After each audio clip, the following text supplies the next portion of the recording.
গুৱাহাটীত কৃষি আন্তঃগাঁথনি পুঁজি আঁচনিৰ কৰ্মশালা। আঁচনিৰ অধীনত কৃষকে কিদৰে লাভ কৰিব ঋণ। ৰাজ্যৰ কৃষকৰ বাবে কোটি কোটি টকাৰ ঋণ লাভৰ সুযোগ। কেন্দ্ৰীয় চৰকাৰে আৰম্ভ কৰা কৃষি আন্তঃগাঁথনি পুঁজি আঁচনিৰ অধীনত অসমৰ কৃষক কিদৰে উপকৃত হ'ব। ইতিমধ্যে এই আঁচনিৰ ধন সৰ্বভাৰতীয় পৰ্যায়ত ৯৫% খৰচ কৰা হৈছে, কিন্তু AIF আঁচনিৰ সুযোগ ল'ব পৰা নাই অসমৰ কৃষকে। বিগত সময়ত অসমে এই আঁচনিৰ ধন মাত্ৰ ১,১৮১ কোটি টকাহে ব্যৱহাৰ কৰিছে।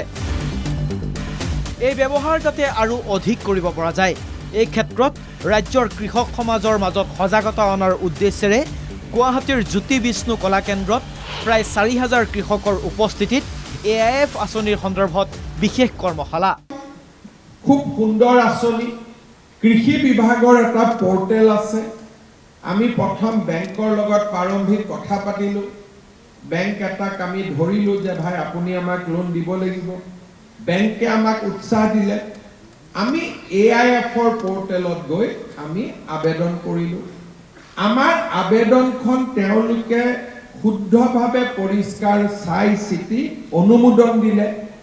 বেংকলৈকে উইথ ৰিকমেণ্ডেশ্যন উভতি যাব আৰু বেংকে আপোনালোকক লোন দিব।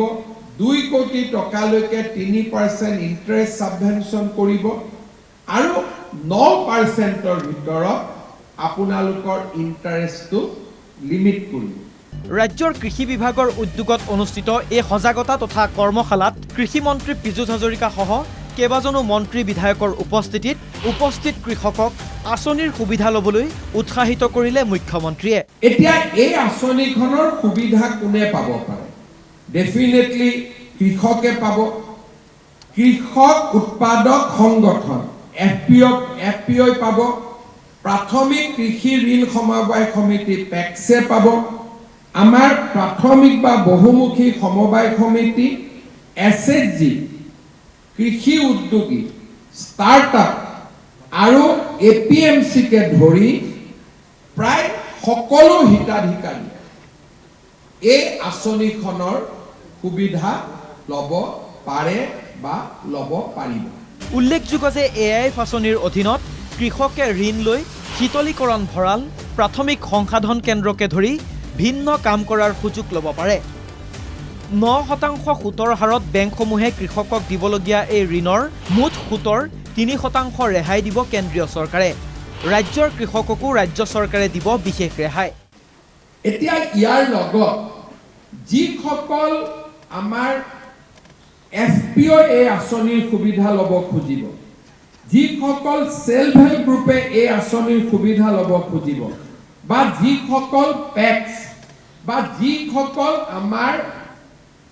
আমি এটা ক্ৰাইটেৰিয়া বনাই দিম, যেনেকৈ CM-triple-A বেনিফিচিয়াৰীয়ে যদি এই আঁচনিৰ সুবিধা ল'ব খোজে 90% বেংকৰ পৰা ল'লে 10% আপোনালোকে নিজৰ পৰা দিব লাগিব। এই 10%ৰ 5% মই ৰাজ্য চৰকাৰৰ পৰা আপোনালোকক দিম। তাৰমানে ৪,০০০ কোটি টকা হ'ল। আপোনালোকে ২ কোটি টকা লোন ল'লে ১,৮০ লাখ টকা আপোনালোকে ক'ৰ পৰা লোন পালে? বেংকৰ পৰা। 3% ইণ্টাৰেষ্ট ছাবভেনশ্যন আপোনালোকে পালে। নিজৰ পৰা কিমান দিব লাগিলে? ২০ লাখ টকা। এতিয়া মই আপোনালোকক আঁচনিখন আৰু অলপ ধুনীয়া কৰি দিলো যে ২০ লাখ টকাৰ ১০ লাখ টকা আমি ষ্টেট গভৰ্ণমেণ্টৰ পৰা আপোনালোকক দিম।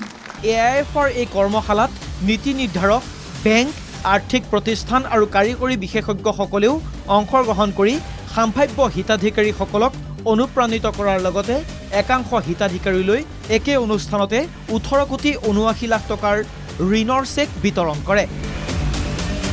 কেমেৰা পাৰ্চন নিতুল কৃষ্ণৰ সৈতে লক্ষ্যজিৎ গোহাঁইৰ ৰিপৰ্ট NKTV।